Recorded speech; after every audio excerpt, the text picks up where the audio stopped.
coach. He'd scream and scream at the ref. He'd scream. By the way, I love Bobby Knight because he endorsed me. And having Bobby Knight's endorsement in Indiana was an extremely good thing. A friend of mine said I was running in Indiana at the time. This was early on, 2016. And I was doing great.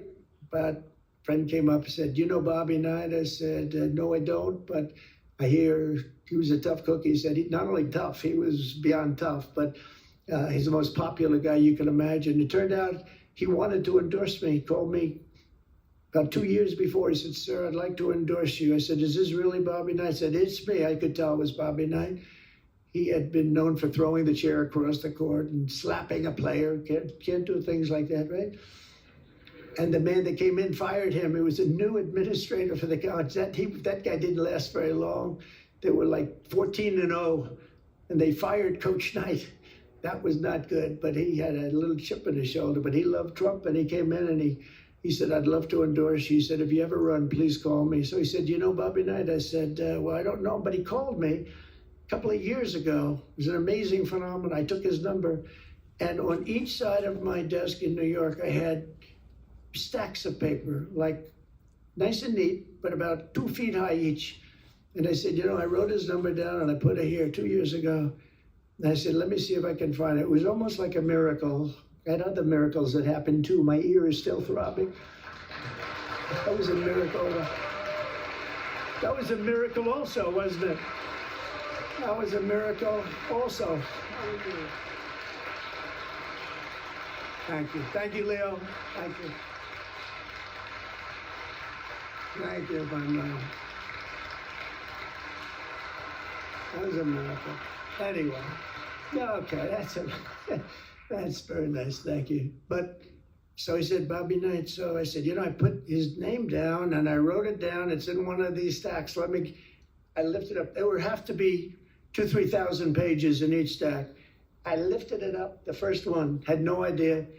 And there was his name on a little card, Bobby Knight with his number. It was like incredible. I tell that story all the time. And I called him and dialed the number. He said, "I've been waiting for you to call." And he went out and he made a speech for me in a packed arena in Indiana, and it was over. It was over. He was a tough guy. He actually went a little far, if you remember, he made a great speech because he was actually a motivational type guy, to put it mildly. But he left the stage, and then I'm talking and he walks back onto the stage. I said, "Uh-oh, this is trouble. Why is he coming back?" He was a big guy too. "Why is he coming back?" He said, "May I say a few more words?" I said, "Yeah, go ahead, Bobby, say a few more words," a little different. And he said, "Let me tell you something about this guy, Trump.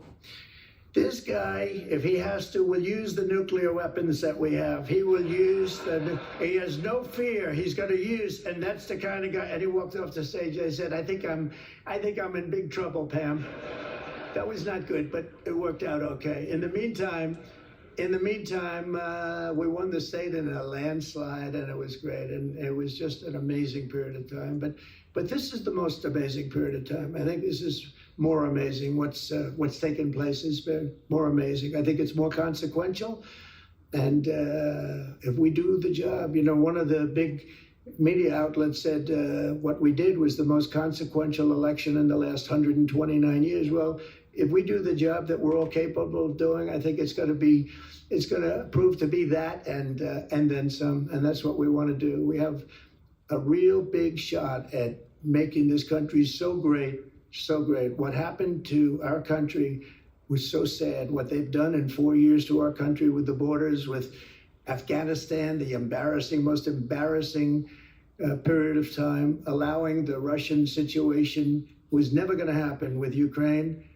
Allowing October 7th to happen would have never happened because under me, Iran was totally broke. They had no money. They weren't giving any money to Hamas or Hezbollah. Totally broke.